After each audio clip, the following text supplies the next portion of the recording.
A música já corre em suas veias desde antes de nascer. De família musical, ela teve que quebrar barreiras, acreditar em si mesma e ressurgir das cinzas como uma fênix para ter voz e usar sua música para se libertar de violências, rejeições e amarras. Seu disco Electra, lançado recentemente, é a prova de que consegue fazer a sua própria arte, independente do peso familiar que carrega nas costas. É com enorme prazer que o Estúdio Mundo Top apresenta Alice Caymmi. Tudo bem, Alice? E aí, gente? Tudo É sempre jóia? bom estar aqui. Bem-vinda.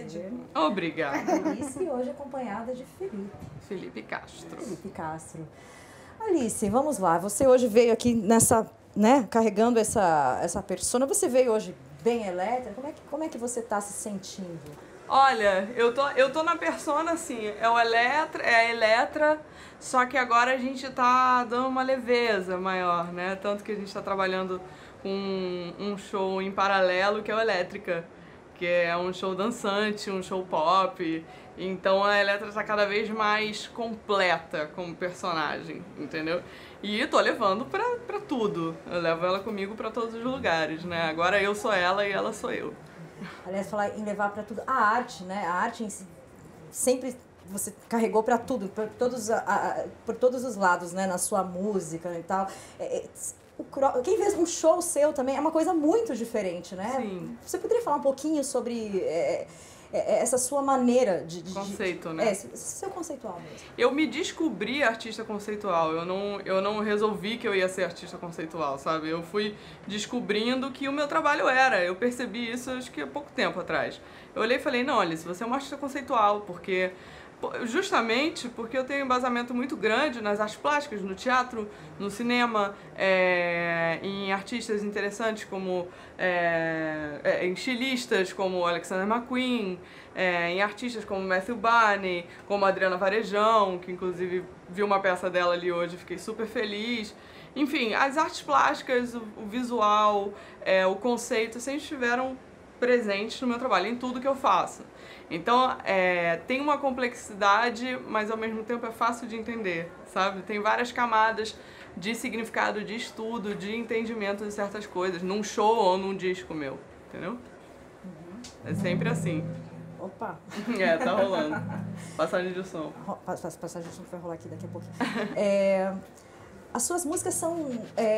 nesse teu último disco, né, as músicas que você escolheu para gravar teve um significado, né, bem especial, né, na formação da ideia desse disco. Tá? A gente gostaria que você trouxesse um pouco aqui para nossa audiência como é que foi fazer esse repertório. Olha, esse repertório, na verdade, eu estava até gravando faixa a faixa, né, o comentário de cada música outro dia, e eu fiquei muito surpresa como o repertório conta uma história de crise e superação. Né? Justamente o que você estava falando no início, assim, que são as coisas que são as minhas questões. E é um disco muito... A escolha das músicas foi, assim, muito maluca. E acabou que no final a gente percebeu que a maior parte das músicas que eu escolhi eram da época da repressão. Então, dos anos 70. Então, assim, a gente tomou até um susto com isso, mas é tudo muito emocional, né? Fazer um disco... fazer um show, a gente quer, sabe, ou a gente dirige teatralmente, edita e faz uma coisa mais dinâmica pro público. Fazer um disco já é meu querido diário, sabe? Você tem que trazer tudo aquilo que você tá sentindo à tona. Então, Eletra foi, assim, muito intenso. As gravações foram intensas, a escolha das músicas foi muito intensa. Tem Maísa, tem Tom Zé, tem Tim Maia no meio, tem repertório do Chico Buarque no meio. Tem alguns sambas, tem um samba do meu pai, que chama Aperta Outro, tem, enfim, alguns sambas de superação no final, um entendimento de que a vida continua, sabe? Eletra, o processo foi todo esse, narrativo, de crise, revolução e superação. O que você pensa, pra quando você vai montar um show, o que você pensa esteticamente? Assim, como é que você quer que esse show seja apresentado para as pessoas? Porque é muito diferente, é uma experiência, é quase uma intervenção, assim, né? Sim, claro. Quem assiste.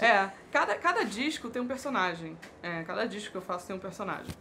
E eu tive um personagem que era praticamente uma Ofélia do Shakespeare no no meu disco anterior, o Alice.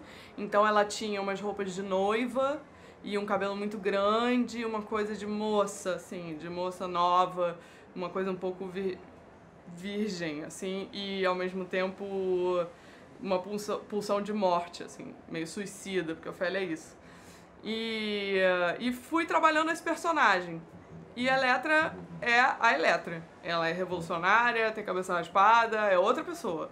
Então, assim, saindo de cada disco, a gente sabe como vai ser o show, mais ou menos.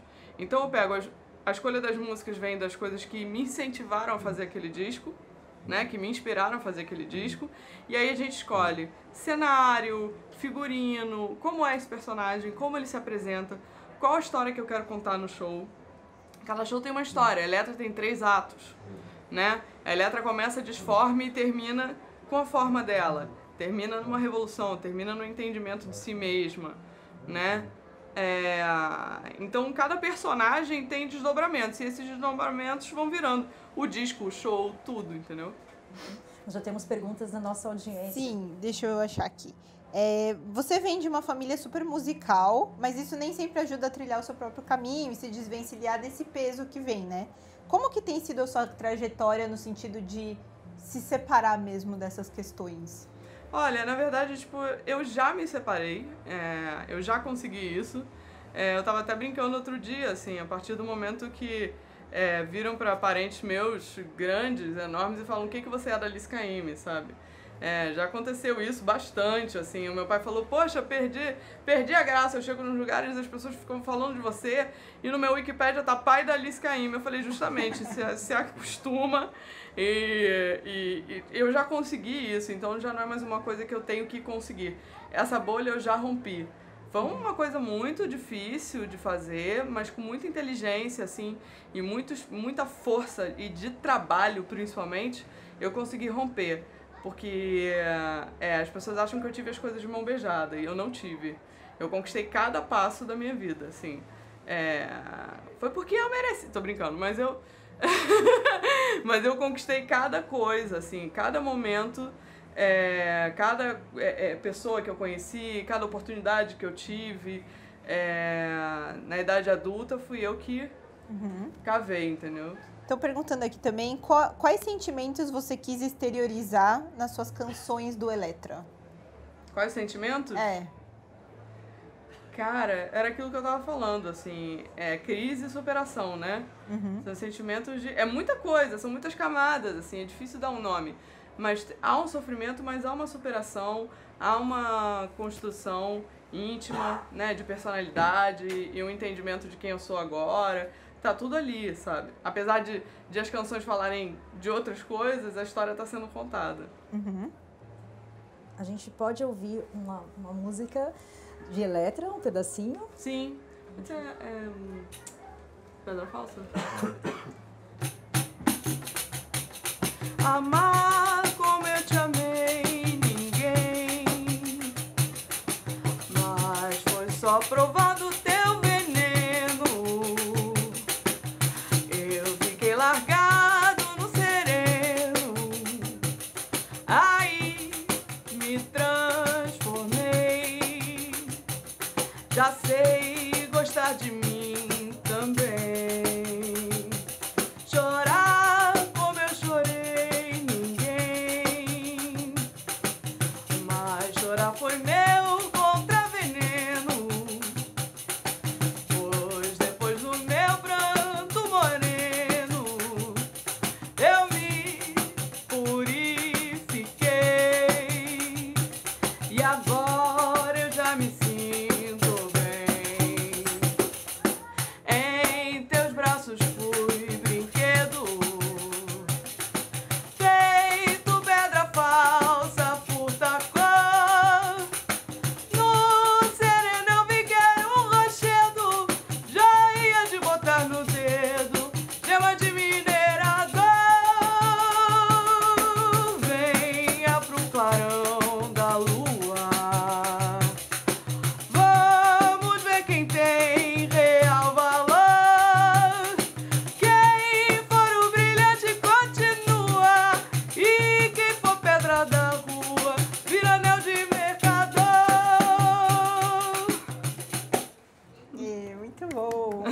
maravilhosa. Alice, ser uma artista assim tão conceitual, né, que mescla tanta coisa de audiovisual, é para você assim, você sofre mais pressão em algum sentido? É mais difícil na questão comercial da coisa, de acertar ou errar?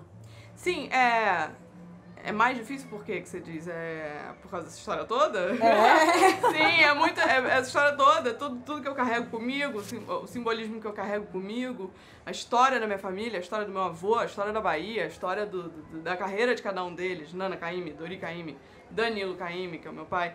Essas pessoas são pessoas muito grandes que têm suas carreiras, seus momentos, e eu carrego comigo a história delas também. E é claro que ser representante de um clã desse tamanho, a gente se sente responsável. Mas em termos de acertos ou erros, eu sempre fui tão livre, eles me deram liberdade. Eles me deram todo o espaço que eu precisei para poder fazer o que eu quisesse. O que é até complicado, né? Muita liberdade, a gente fica maluco. Me dá uma ajuda aí, mas eu sempre fiz as escolhas sozinha. E às vezes a gente erra, às vezes a gente acha que tá acertando muito, e quando a gente vai ver, a gente tem uma ideia assim, fala, nossa, isso aqui vai funcionar muito, e chega lá o público nem tchum, sabe? Às vezes, quando eu tomo decisões pensando no legado, pensando assim, não, o público quer ouvir isso e tal, eles não respondem bem, porque eles já gostam da Alice Caymmi. Então, assim, as pessoas que vão ver já estão pensando nisso. Então, assim, nunca tive a menor necessidade de colocar a música do meu avô, por exemplo, em show meu, porque o meu público não quer. O meu público quer ouvir a estação, o meu recado, tipo, as músicas dos meus discos, que eles querem ouvir.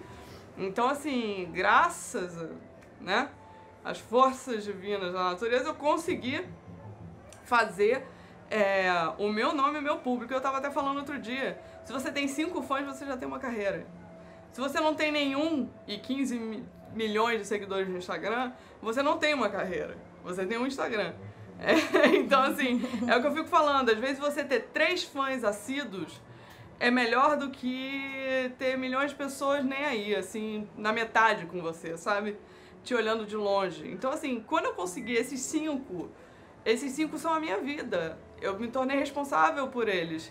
Então eu fico, o que eu vou trazer pra esses fãs que eu conheço, que eu gosto tanto? Essa gente jovem que eu vejo no Brasil inteiro, que eu vejo principalmente no Nordeste, em Fortaleza, em Salvador, em São Paulo, a galera é muito bacana, assim, um pessoal muito jovem indo aos meus shows, um pessoal muito em outra, sabe, indo aos meus shows. Então não há nenhuma coisa assim, vim ouvir a Neta Dorival. Isso já não acontece mais há bastante tempo.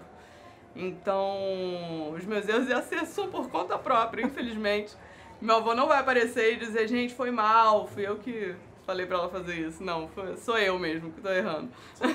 Uma grande amiga que tivemos em comum, chamada Fernanda Young, até recentemente, a última vez que você esteve na Top, ela falou pra mim, ela comentou assim, nossa, Alice Caymmi é uma das poucas cantoras interessantes, né, que eu adoro, que eu gosto muito e tal. Como é que você hoje se enxerga? Quem é a Alice Caymmi e o que a Alice Caymmi quer levar com a sua arte para as pessoas?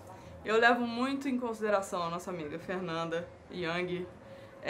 Eu paro pra pensar nela muitas vezes, porque eu fico pensando, todo mundo só quer a luz, o luminoso, o bem-humorado, o feliz. E aí eu lembro da Fernanda. E aí eu lembro que ser uma mulher independente, violentamente independente, é uma coisa que também atrai muitos olhares e que também interessa muita gente. E eu lembro dela o tempo inteiro. Ela mandava áudios imensos falando, eu não vou falar mal de ninguém, não vou falar mal de ninguém. Eu falei que eu não vou falar mal de ninguém. Antes de dormir, eu ficava, tá bom, Fernanda, então não fala mal de ninguém. Ela, mais fulana, e aí... E era assim... Era muito engraçado. E eu vejo que mulheres como a gente têm muito espaço, sim, né, no país tropical das bananas e da Carmen Miranda, que cantou meu avô. Toda essa ideia tropical também abriga em si mulheres furiosas, né? O Brasil é um país de mulheres furiosas. A verdade é essa. Passam calor, inclusive. Justamente. Se a gente for parar pra pensar e parar pra prestar atenção, é um país de mulheres furiosas. Então, nós somos, né, todas assim. Então tem espaço pra isso. Nossa, eu me perdi. Era sobre isso que a gente tava falando, né? E como você diria, quem é hoje Alice Caymmi, né? E o que você quer levar com a sua arte, assim, para as pessoas? O que eu quero levar é um sentimento de liberdade. Porque eu sei que, pra mim, quando eu consumo arte, ou quando eu me interesso por alguma coisa, ou por algum artista, por algum trabalho, eu me interesso pelas coisas que me fazem me sentir livre. O que te faz sentir livre? A Fernanda. O Dudu Bertolini, né? O Alexandre Ascovitch. Quem mais? Tem muita gente, sabe? Inúmeras pessoas que quebram paradigmas, que quebram a noção de... O Paulo Borges, que trabalhou comigo, que quebram essa noção do certo, da coisa certinha, acertada, bonita, solar, sabe? São pessoas mais para esse outro lugar e eu me sinto muito acolhida, sabe? Por esses trabalhos e me sinto muito identificada com aquilo. Então é isso que eu quero fazer, é isso que eu quero trazer para as pessoas, a sensação de que elas têm liberdade para ser quem elas são. Temos algumas perguntas aqui. Alice, de onde saem suas inspirações para compor? A arte ajuda? Já aconteceu de ter contato com alguma obra e sair uma canção? Qual? Sim, aconteceu de eu tava com a cabeça, sei lá onde, perdida por aí, e eu escutei... Qual o nome dessa valsa, meu Deus? Valsa número 2, do Dmitri, difícil de falar o nome. São as valsas russas. Eu fiquei ouvindo valsas russas muito, e aí eu fiz... Antes de Tudo, que é uma valsa minha, que eu gravei no Rainha do Jazz. Antes de tudo, o amor, nada virá sem amor, asa, por aí. E aí eu fiz essa valsa toda pensando na valsa número 2 e nesses valsistas russos maravilhosos. É isso. Isso é uma das vezes, tá? O resto eu não me lembro direito. Estavam perguntando aqui também que você estava falando de ter 5 fãs e você já é um artista. Como é a sua relação com os fãs? Você é próxima? Alguma história legal que lembre que tenha acontecido com eles e que te marcou? Eu tenho fãs que eu amo muito. Tem a Fran, tem a Emily, tem o Kaique, tem muita gente, tem o Lucas. Tem uma galera muito legal que me acompanha já há muito tempo e acompanha mesmo. E vai a todos os shows que pode e tá ali online, ali me apoiando, falando comigo, me perguntando as coisas. Eles têm meu telefone. Então, assim, eu ajudei alguns deles a sair do armário, a se assumir, a terem seus primeiros namoros, né? As meninas começaram a namorar entre si, assim, as duas, eu fiquei o quê? E aí eu pensei, caraca, eu ajudei nisso, sabe? Tem muitas pessoas trans também, que viveram lá suas transições, ouvindo os discos e indo aos shows. Eu acompanhei a transição das pessoas, eu acompanhei o crescimento de meninos como Vitor Valéry, que é um menino que hoje em dia é marchand de artes plásticas, justamente. Então eu tô vendo assim, cada um se torna uma coisa, sabe? Tem um que eu tô olhando ele crescer e tô vendo que ele é artista. Aí eu falei assim, será que eu falo? Aí eu vou lá hoje falar pra ele, você é artista, cara. Vai fazer arte, sabe? Então eu me sinto muito responsável e eu tenho sim essas pessoas muito carinhosas, muito queridas, que sempre acompanham e eu sei que vão estar sempre comigo. E essa relação, isso não tem preço. Quando você consegue isso na sua vida, isso não tem preço. Sabe? Você tem que agradecer, você tem que ser muito grato. Por isso que não pode, não vou tirar foto, não vou falar. Cara, você não tá entendendo a importância dessas pessoas. São as pessoas que fazem a sua vida, né? O seu trabalho valer a pena, sabe? Então eu levo muito a sério minha relação com os fãs. Eu atendo sempre todo mundo. Não tem, hoje não. Tipo, toda vez eu falo com todo mundo. Eu posso estar morrendo, eu falo com as pessoas. Eu posso estar com o problema que for. Na minha vida, no meu corpo, doença, seja lá o que for. Eu só aviso, estou gripada, que abraço. Aí a pessoa ri e eu falo, vai começar um surto de gripe aqui em Brasília, sei lá, sabe? Aí, teve uma vez que eu tava com conjuntivite. Eu falei, estou com conjuntivite. Vai pegar. Não, mesmo assim. A gente Aí fez foi uma live, pegar. você com conjuntivite. E eu tava com conjuntivite de óculos escuros, né? Eu botei óculos escuros Mas porque a tava gente quis fazer triste. assim. Não, você vê, eu tô balhada, eu vou lá e vou fazer as coisas que eu tenho pra fazer, entendeu? Há alguma desvantagem significativa na sua fama atual? Desvantagem? É. Vou dar uma de bandeja pra Top Magazine agora, hein? Yes. Ter parente falando mal de mim no jornal. Ah. Isso é muito... Eu olhei aquilo e fiz... Sabe quando você para de respirar? Parecia que eu tinha tomado um soco no estômago, assim. E aí eu falei, pronto. Todo mundo sabe. Tipo... Agora todo mundo sabe. E isso me pegou. Não é o fato de ter falado ou não ter falado. Dane-se, mas assim, caraca, agora todo mundo sabe que é assim. Sabe? Aí eu me senti muito, muito, muito exposta. E qualquer problema da família também se torna muito... todo mundo fica sabendo. Então tem certas coisas que a gente fica muito machucado. Então, poxa, não é pra todo mundo saber, mas... Acabou. É o jeito, assim, acaba que as pessoas sabem. Alice, você sabe qual é a sua memória mais antiga? Da vida. O rosto da minha mãe. O rosto da minha mãe. O cabelo da minha mãe. A minha memória mais antiga é o rosto da minha mãe aqui. Muito perto do meu. Ela fazia muito isso. E aí até hoje, quando ela chega o rosto muito perto do meu, eu volto pra uma época de quando eu era neném, assim. De que ela cantava pra mim também, minha mãe também é cantora. Então, foi muito legal. Que lindo. E a música mais antiga, assim, que você se lembra de ouvir, de mais nova que hoje você ainda canta? A Bela e a Fera. Ah, é porque eu ia pedir uma palhinha, então... Mas, gente, não, só sei um trecho. Sentimentos são como uma canção para a Bela e a Fera. Eu só sei essa parte. Eu tenho que aprender. Mas, mas isso é uma música assim que toca e eu fico, nossa. Eles estão passando o som. Eu fico assim, nossa, eu me lembro e eu via repetidas vezes. É um carro potente aqui atrás. Ah, é o som do carro, não é a passagem. É o som do áudio A7. É o áudio maravilhoso. Um áudio A7 que tem um super Ouçam power. seus discos no carro antes de lançar, hein, gente? Gente, olha. Que piada foi essa? Que figuras, cara. Vamos aproveitar e fazer um som aqui com o Felipe? Sim, aqui? de qualquer maneira. Vamos lá? Pode puxar. De qualquer maneira, meu amor, eu canto. De qualquer maneira, meu encanto, eu vou sambar. De qualquer maneira, meu amor, eu canto.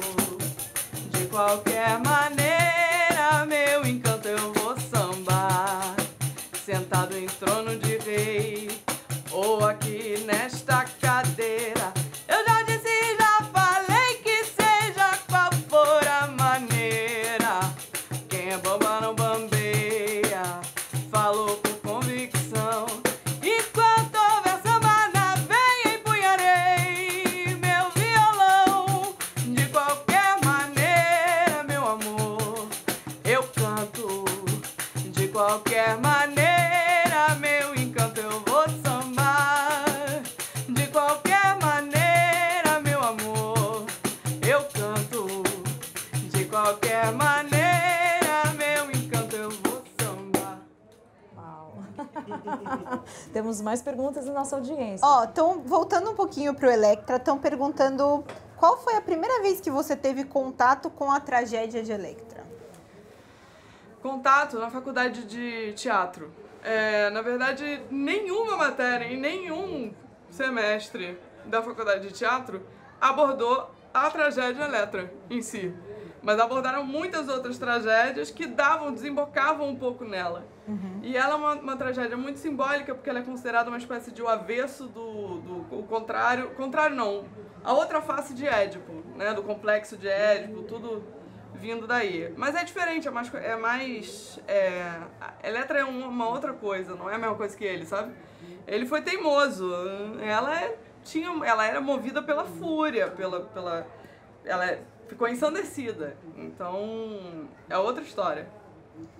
Você chegou já a dar uma volta aqui pela... Sim. Estão perguntando aqui o que você mais gostou, o que você recomenda? Qual o nome do cara? Das coisas tridimensionais? Não vi, não tava com você nessa hora, não. Cara, eu tenho que pegar o nome dele, é um nome difícil de falar. O menino tava comigo, o rapaz. A gente vai perguntar pro Luiz Maluf. Isso, exatamente. O Luiz Maluf é que sabe. Mas como era essa obra? O que ela te trouxe? Cara, é um quadro tridimensional. Então, foi a primeira obra que eu vi que ficou na minha cabeça. Friedrich alguma coisa. Era um retângulo assim de barro com umas flores saindo, de barro também. Uma coisa meio da terra, meio figuras botânicas, sabe? E ele tem várias telas. Depois eu fui ver outras telas dele e essa coisa, a mistura da tela de pintura com o tridimensional, com a escultura. Então ele é um escultor de telas. Eu fiquei muito curiosa com o trabalho dele. Eu fiquei muito instigada, assim. Eu não conhecia, falei, nossa, como eu não sabia. Um artista brasileiro, assim, maravilhoso. Eu não sabia. Eu fiquei, pô, Alice, vai ler revista de arte direito, sabe? Mas eu achei tão lindo, assim. E ele é maravilhoso. É capaz de alguém que está online saber o nome. Estão perguntando aqui também, voltando um pouquinho pro que a gente estava falando, o que te fez mudar? Que você estava falando que o seu primeiro disco foi o Alice, que era uma outra pegada. O depois... Alice KM, depois veio o Rainha do Jazz, depois veio o Alice e agora o Eletra. Do Alice pro Eletra, o que te fez mudar, estão perguntando aqui, de um show mais pop para uma tragédia como essa? Como foi esse seu pulo, essa sua inversão? Cara, a vida, na verdade, o contexto, né, sociopolítico e a minha vida. De repente, por um momento, a tristeza era tanta que ou eu falava sobre ela ou eu falava sobre ela. Então, assim, por um acaso eu transformei em disco e show, que é o que eu sei fazer. Então, foi o que eu consegui para poder expressar e poder exorcizar também esse momento que todos nós estamos vivendo e que eu estou vivendo dentro de mim. Então, não é uma escolha de carreira, eu não tive escolha, não é uma coisa escolhida, assim. Então, foi uma coisa que eu precisei fazer. Por isso tão rápido, por isso em cima do outro trabalho, por isso meio afobado, porque era um momento que aquilo tinha que ser lançado naquela hora, entendeu? E eu dou continuidade também ao trabalho antigo, eu sigo com a Elétrica, que é a outra turnê. Falando já nisso, estão perguntando como está sendo a transição para o Elétrica, se rola um spoiler. Cara, rola um spoiler. A Elétrica o que acontece? Eu tô trazendo... O Alice, ele era um pop mais limpo, né? Então, e eu tô trazendo pro pop, pra minha face pop, a tragédia também. Eu tô tentando achar o meio do caminho. É muito louco, porque é difícil. Mas eu tô tentando trazer um pouco do questionamento do Eletra pro pop. Pop não tem questionamento. Então, assim, onde é que eu vou botar alguma coisa aqui, entendeu? Onde é que eu vou conseguir fazer isso? Então eu tô nesse trabalho de montar a Elétrica como uma face furiosa em ação da Eletra, entendeu? É isso. Tá? Bom, você transforma disco em show. Você sente que está colocando muito de você na linha de frente, no palco, ou você encara um novo personagem? Não, o problema é o contrário. O problema é justamente o contrário. Eu chegar em casa no personagem. Aí, não dá, né? Não dá, né? Complicado, né? Aí fica aquele personagem eterno. O problema é o contrário, assim, da minha vida pra levar pro palco, eu tenho que estar bem, sei lá, ou exausta, ou sei lá. Tipo, dando uma bandeira mesmo. Acho que teve uma fase da vida que eu tava realmente numa crise pessoal muito grande. É provável que alguém tenha visto um show ou outro que eu tava assim, tipo, ausente dali. Isso acontece na vida de todos os artistas. Na vida de todo mundo acontece uma crise e a gente tem que trabalhar do mesmo jeito. Então o que você vai fazer? Deixar de ganhar dinheiro porque você tá triste e ficar triste porque você não tem dinheiro também? Então, melhor ir trabalhar triste do que qualquer outra coisa. E teve uma época que eu tava tão triste que eu não tava lá. Aí teve uma galera que percebeu, falou, Alice, aí foi mal, gente, não consegui, minha vida, Mas agora, sim, o problema do Eletra, por exemplo, é levar pra vida. Eu fiquei sem comer direito. Quando a Eletra nasceu, eu fiquei sem comer. Eu fiquei... Tipo, eu não tinha mais vontade de comer, eu não dormia. Aí eu fui virando ela. Eu falei, peraí, eu não preciso eu não preciso viver uma vida horrível como a dela pra poder levar isso pro palco. Às vezes eu extrapolo um pouquinho, mas é o contrário. E não levar pro palco, porque o palco é um lugar sagrado. Eu realmente considero um lugar sagrado. Então, não tem espaço pra, sabe, pra besteira, assim. Já que a gente falou em crise, qual é o seu pulo do gato para viver de arte nessa crise toda aí? Viver de arte nessa crise é continuar trabalhando, não interessa como, é continuar trabalhando. Então, há um desmonte de todo o dinheiro da parte da cultura, certo? Vamos tirar o dinheiro deles, dos artistas. Os grandes culpados pela decadência da pátria somos nós. Então, como nós somos os culpados, nós não temos direito mais a dinheiro. Aí a gente fala, tá bom, a gente não tem mais patrocínio do governo, tudo bem. Alô, Audi. Sabe, marcas, sabe, a gente tem todo um mercado de empreendedores, assim, o que a gente tá virando é empresário. Obrigada, vida, vocês estão ensinando a gente a ser nossos próprios empresários, pegar o telefone e ligar, não precisamos de vocês. Entendeu? A ausência do governo fez a gente perceber que, assim, a gente pode existir sem, entendeu? A gente pode existir sem essas coisas. No caso do cinema é mais grave ainda. No caso do cinema é muito grave. A questão da Ancine é muito grave, muito séria. Quando diminuem os recursos do Sesc também, a música perde muito. A música perde muito e aí a gente fica meio... A gente começa a escorregar. Mas o meu negócio é o seguinte, eu falo, gente, baixa o cachê, baixa o custo das coisas, mas não deixa de trabalhar, porque é isso que eles querem. Eles querem que a gente pare. E a gente não vai parar, cara. Artista é um bicho filha da mãe, não tem como competir com a gente. Não tem, cara.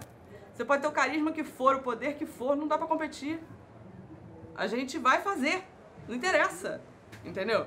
Nós somos os vilões, então somos os vilões. Beleza, tá? A culpa é minha. Na Lei Rouanet.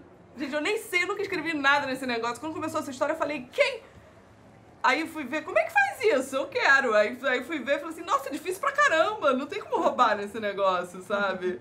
E aí eu vi que era pelas empresas. Eu falei, gente, o que vocês estão falando? Que delírio, né? A gente tá vivendo um delírio coletivo, assim, muito louco. Caça às bruxas. Você viu Fernanda Montenegro em cima de uns livros com uma corda? Eu falei assim, nossa, a Fernandona entendeu, né? E expressou isso. E que mulher maravilhosa. Essa é outra que me inspira e me faz me sentir livre. Fernanda Montenegro. Grande mulher, grande pessoa, ser humano. Sabe? Além do talento e da técnica, da maravilha, ser humano inacreditável, né? Então essas pessoas me fazem seguir. E a gente vai continuar fazendo. Ela vai fazer teatro também, ali na rua, se ela quiser. Se eu quiser abrir a boca aqui e cantar, eu vou cantar. Então não interessa se você vai tirar o meu patrocínio, se você vai tirar o meu contratante, se você vai tirar o apoio do governo, se você vai tirar... Pode tirar. Pode tirar. Eu quero ver eu parar de cantar. Nós podemos pedir uma música pra você? Podem. Pelo amor de Deus, podemos pedir. Não tem como, porque não tem piano, mas eu vou fazer a capela. Pelo amor de Deus, me deixe livre pra pensar. Veja o que me fez sofrer, me fez chorar. Vá com quem quiser, se já é isso o que quer. Pelo amor de Deus, me dê sossego para amar. Pelo amor de Deus. Obrigada. Obrigada, gente. Você viu? Qualquer coisa a gente canta. Se você quiser entrevistar aquele cara ali, você entrevista também. Entendeu? Se a gente quiser filmar um longa ali naquela prainha aqui do lado, a gente filma. Um longa sem corte, sem tratamento de cor. Entendeu? A gente vai continuar fazendo. É isso. Sempre. Sempre. Obrigada. Valeu. Valeu.